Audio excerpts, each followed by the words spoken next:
لیکن جو تلوار اٹھائی اور اٹھا کر کے آپ نے فرمایا کہ اتنا بڑا جنگجو اپنے آپ کو سمجھتا ہے، تجھے زین کسنا نہیں آتی، گھوڑے کی زین نہیں کس سکتا تو، اور یہ کہا جیسے اس نے نیچے زین دیکھنے کی کوشش کی، ایک بار زور کا کیا اور اس کے دو ٹکڑے کر دیے۔ یہ منظر دیکھ کر تو حیرانی تھی کہ کیا بہادر ہیں رسول اللہ کے گھر کے شہزادے، علی کا گھر بھی کیا گھر ہے کہ اس گھر کا ہر ایک بچہ جہاں پیدا ہوا شیر خدا معلوم ہوتا ہے۔ اللہ اکبر، شیر خدا کے شیروں نے یوں دھول چٹائی ان لومڑیوں کو، اور پھر چاروں طرف سے حمید بن مسلم ہی کہتا ہے چاروں طرف سے گھیر لیا گیا حسن کے چاند کو، اور جب گھیر لیا گیا تو ایسے تیروں کا میہ برسایا گیا، ایسے تیر برسائے گئے کہ زخمی ہو کر کے جب گھوڑے سے حسن کا چاند زمین پر آیا ہے، آواز دی یا اماں، یا اماں، چچا میری خبر لیجئے، چچا میری خبر لیجئے۔ امام اللہ اکبر حمید بن مسلم ہی کہتا ہے کہ میں نے دیکھا حسین ایسے دوڑے جیسے کوئی عقاب اپنے شکار پہ دوڑتا ہے، حتیٰ کہ میں نے دیکھا کہ قاسم وہ خوبصورت لڑکا، وہ کہتا ہے لڑکا، خوبصورت جوان، وہ کربلا کی ریت پر اپنے پیروں کو زخموں کی وجہ سے رگڑ رہا تھا اور زخموں سے چور تھا، اور اس کے وجود سے خون یوں ٹپکتا تھا جیسے بھیگے ہوئے انسان سے پانی کے قطرے ٹپکتے ہیں، مولا کو پہنچنے نہیں دیا جا رہا تھا۔ امام نے تلوار چلائی اور جب وہاں پہنچے گرد و غبار چھٹا تو تڑپتے ہوئے قاسم کے سرہانے امام یہ کہہ رہے تھے کہ قاسم، تیرے چچا کے دوست بہت کم رہ گئے اور تیرے چچا کے دشمن زیادہ ہو گئے، جس نے تجھے شہید کیا ہے وہ کبھی سکون نہ پائے۔ اور اس کے بعد حمید بن مسلم کہتا ہے ہائے ہائے ہائے، اتنی دیر میں امام قاسم کے لاشے کو ایسا کچلا ان لوگوں نے کہ جب حسین اپنے بھتیجے کی لاش کو لے کر جا رہے تھے تو لاشا سینے سے لگایا تھا، قاسم کا لاشا امام کے سینے سے لگا ہوا تھا اور دونوں پیر زمین میں جو وہ گھسیٹتے تھے، اور جس وقت آپ کا لاشا گیا آپ کی امی نے آسمان کی طرف رخ کر کے کہا اللہ تیرا شکر ہے کہ میرے بیٹے نے باپ پہ لگے ہوئے دھبے کو دھو دیا۔ لوگ کہتے تھے کہ حسن بزدل تھے، لیکن لوگوں کو آج پتا چل گیا کہ حسن کسی بزدل کا نام نہیں تھا، جس کا بیٹا اتنا بہادر ہو وہ کتنا بہادر ہوگا۔ ابھی یہی ہو رہا تھا کہ اتنے میں سیدہ زینب کھڑی ہے، لاشا رکھا ہی ہے خیمے میں، لا کر کے لاشا رکھا ہے، سیدہ زینب کھڑی ہے دونوں شہزادوں کو لے کر، بھیا یہ میرے بیٹے ہیں، یہ پوری عمر کی کمائی ہے، انہیں بھی کربلا میں جانا۔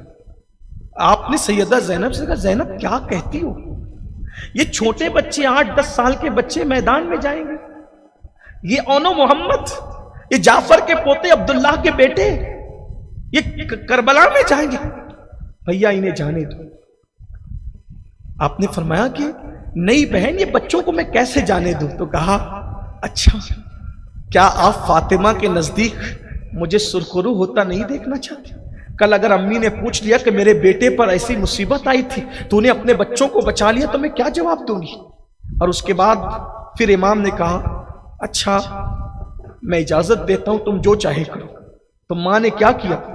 یہ بہن کا کردار، سیدہ زینب نے اپنے ہاتھوں سے بچوں کے کپڑے بدلائے، اور بچوں کے کپڑے بدلانے کے بعد سر پہ امامہ باندھا، چھوٹی چھوٹی تلوار کمر میں لٹکائی اور کہا جاؤ اپنے ماموں کو سلام کرو۔ جب ماموں کو سلام کیے امام کی آنکھوں میں آنسو تھے۔ اللہ اکبر، جب کوئی بچہ، کوئی مجاہد، جب کوئی بھی بہادر میدان میں جاتا ہے یا بچے گھر کے باہر جاتے تو ماں کیا دعا کرتی ہے؟ بیٹا جاؤ سلامتی سے واپس آنا۔ لیکن یہ ثانیہ زہرا ہے، یہ ثانیہ زہرا ہے، کیا خاتون ہے ثانیہ زہرا بنت علی، نبی کی نواسی۔ جب شہزادوں کو رخصت کرتی ہے تو اللہ سے دعا کرتی ہے اللہ میرے بچوں کے پیروں میں استقامت عطا فرما تاکہ میں ان کو شہید دیکھ سکوں۔ علی کی بیٹی اس حوصلے کے ساتھ اپنے بچوں کو بھیج رہی ہے۔ مورخ لکھتا ہے کہ جس وقت شہزادے گئے اور بڑے گھمسان کی جنگ کی، اس جنگ میں کئی لوگوں کو قتل کیا، لیکن ایسے میں ظالموں نے دونوں کو شہید کر دیا اور کہا بدنہاد شمر ذل جوشن نے آواز لگائی حسین لے جا اپنے بھانجوں کی لاشیں۔ مولا حسین جب دونوں کے لاشوں کو اٹھا کر کے لا رہے تھے تو زینب پاک خیمے کے دروازے پہ کھڑے ہو کر یہ منظر دیکھ رہی تھی۔ جب بچوں کو بھیجا تھا تو وہ علی کی بیٹی تھی، لیکن جب بچے شہید ہو کر آ رہے تھے وہ صرف ایک ماں تھی۔ جب بچوں کے لاشیں کو کٹے ہوئے سر، جسم میں سر بھی نہیں تھے، سر کٹے ہوئے تھے، بغیر سر کے دھڑ تھے، جب میرے مولا حسین سینے سے لگا کر جب وہ لاش لا رہے تھے تو اس وقت قریب آ کر کہا زینب لو اپنے بچوں کو، اللہ نے تیرے بیٹوں کی شہادت کو قبول کر لیا۔ اس وقت سیدہ زینب نے دونوں بچوں کے کٹے ہوئے جسم کو اپنے جسم سے لگایا اور تڑپ گئی۔ اس دن عرض کربلا میں پتہ چلا کہ علی کی بیٹی ہونے کا روپ کیا ہے اور صرف ماں ہونے کا انداز کیا ہے۔ یہ کیفیت تھی، یہ حالت تھی۔ ابھی اللہ اکبر، ادھر قاسم شہید ہوئے اور محمد کا جنازہ اٹھا کہ ادھر غازی عباس میرا مولا خیمے میں بچوں کے درمیان کھڑے ہیں۔ شہزادی سکینہ کہتی ہے چچا کیا اب آپ ہماری فریادوں کو بھولنے لگے، آپ ہماری باتوں کو بھولنے لگے؟ چچا نے کہا کیا ہوا بیٹی؟ شہزادی کیا بات ہے؟ کہا چچا اصغر پیاسے ہیں، اصغر پیاسے ہیں۔ چچا پیاس سے مٹھیاں کھولتے ہیں، بند کرتے ہیں، پیروں کو سمیٹتے ہیں، دراز کرتے ہیں۔ چچا میں پیاسا۔ پھوپھی امی جب غم سے کبھی بے ہوش ہوتی ہے تو ابا کے پاس اتنا پانی بھی نہیں کہ پھوپھی امی کے چہرے پہ پانی چھڑک سکے۔ 3 دن ہو گئے چچا، کیا آپ ہمیں پانی نہیں پلائیں گے چچا؟ غازی نے اپنے کندھے پر مشکیزہ ڈالا، اور آپ کو علمدار اس لیے کہتے ہیں کہ مولا حسین نے علم ان کو دیا تھا، ان کو سونپا تھا۔ علم اٹھایا، تلوار لی، ڈھال لی، چلے۔ آپ جانتے ہیں اتفاق دیکھیں، 4 شعبان امام حسین کی ولادت اور 4 شعبان غازی عباس کی ولادت، اور اتنے خوبصورت تھے غازی عباس، ایسا لگتا تھا جیسے تصویر علی ہو۔ اور ایک روایت میں مورخین نے لکھا ہے کہ جب غازی عباس کی ولادت ہوئی تو ان کی آنکھیں بند تھی،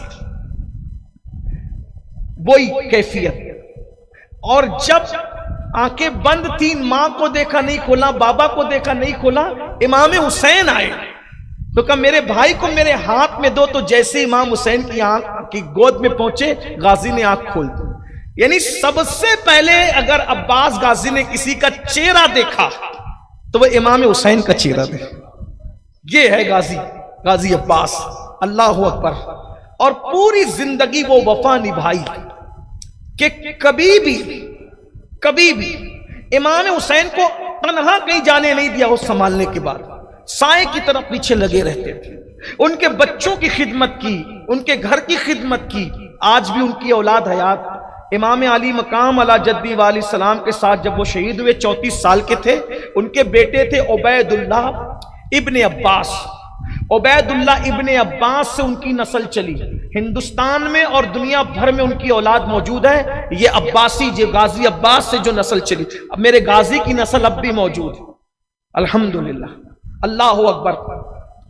یہ صوفی عبد الرحمن چشتی جو صاحب میرات الاسرار ہیں، یہ انہی کی اولاد میں سے، غازی عباس کی اولاد، جنہوں نے میرات الاسرار لکھی، ایک ضخیم کتاب ہے ہندوستان کے اولیاء پر، تو انہی کی اولاد میں سے۔ بہرحال ہمارے ہندوستان میں بھی ان کی اولاد ہے، غازی عباس کی اولاد، الحمدللہ۔ تو عرض یہ کر رہا تھا کہ غازی نے جب